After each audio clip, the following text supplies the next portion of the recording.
I'm blowing bubbles, pretty bubbles in the air. They fly so high. Welcome back, West Ham fans. What can I say? Positive start. I wanted it to be a West Ham win, obviously, like everybody else out there did. But on the basis of the Chelsea game, you'd have thought we'd have won that. We thought we was going to carry that through. So I don't know. Let's start from the back.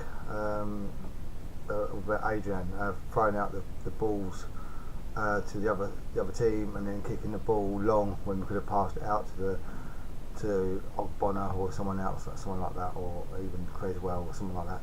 But it was just silly mistakes, and the team that played didn't have half the heart, especially in the second half. It went started like that, and dropped back down again, going back to square one. It feels like 10 steps forwards and 9 steps backwards, because after the performance against Chelsea, we saw a little glimpse of what we're all about and how we should be playing. But at the end of the day, I think we still should be getting a centre forward. I still don't think Antonio. Anyway, let's go back to the Ogbonna. Let's go back to the team. Ogbonna pretty well. I thought Reid didn't have a very good game. In fact, none of them did a good game. But I'll talk you through the players that I don't know what Reid was doing. There's no communication in periods of that game. We had Creswell, weren't the same sort of player.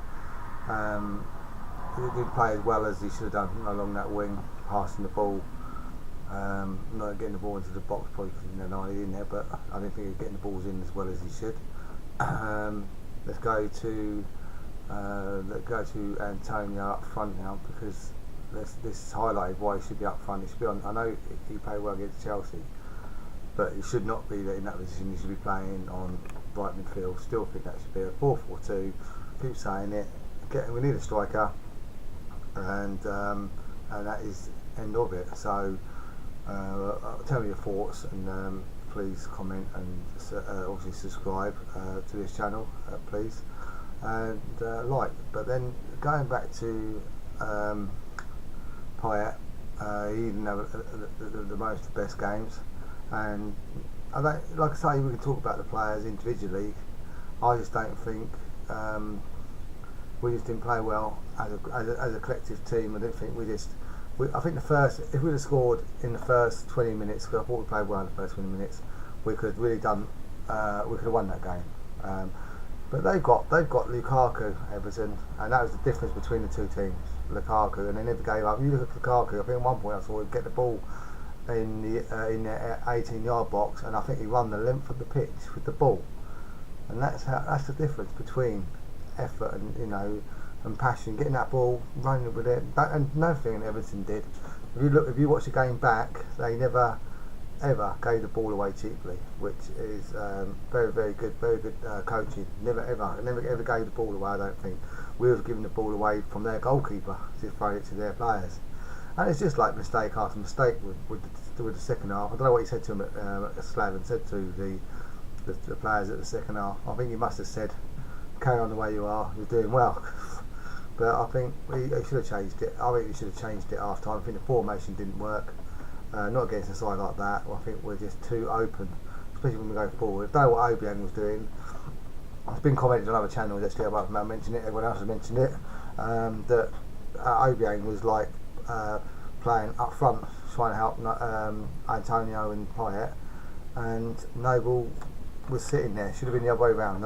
Everyone noticed that, so I ain't gonna shy away from it. And no one had like I said, no one had a great team.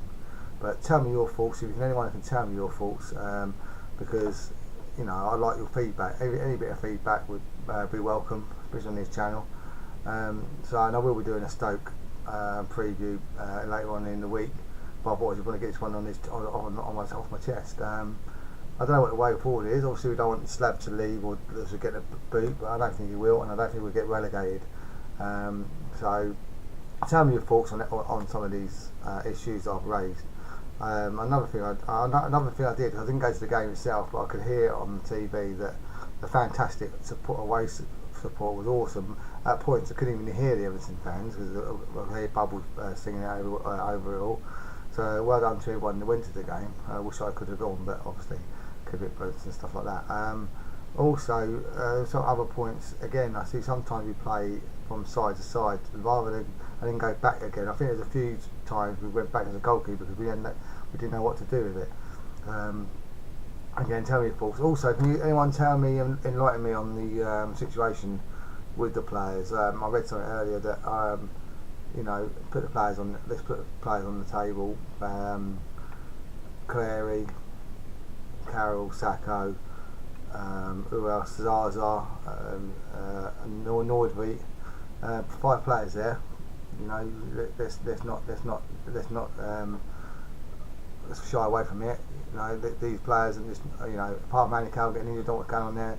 5 players we can get rid of, and then get some other players in to fulfil those positions. So if you'd have thought that these players would be up for the challenge. Because at the end of the day, it's a contract, isn't it? They get good money playing in the Premier League. They get looked after. So I just don't get it. There's some, we are some good players there, just not doing it. Not doing it for me anyway. So tell me your thoughts on that, because I need to know a bit more what's going on, and also need to know what are our plans for January, because we just definitely need to buy. We're desperate to buy. I think we've got to start getting rid of some of the players that don't want to be there, and start playing the players that want to be. And Oxford, let's get Reece Oxford down on that pitch now. Let's start playing some of their youth and giving them some game time, because they're our future of the club. We want them back in the team. Even if it's for a couple of games, because at the end of the day they'll get opportunity elsewhere. So there you go. Another thing, I thought Fernandez was out of his depth a bit on Sunday. I'm not saying he's a good player, but I just thought he struggled a bit on where he was playing, his position. But then, like I say, they all did play well. So yeah, if you can please comment and subscribe, and as always, support us. Support this channel, and come on you Irons.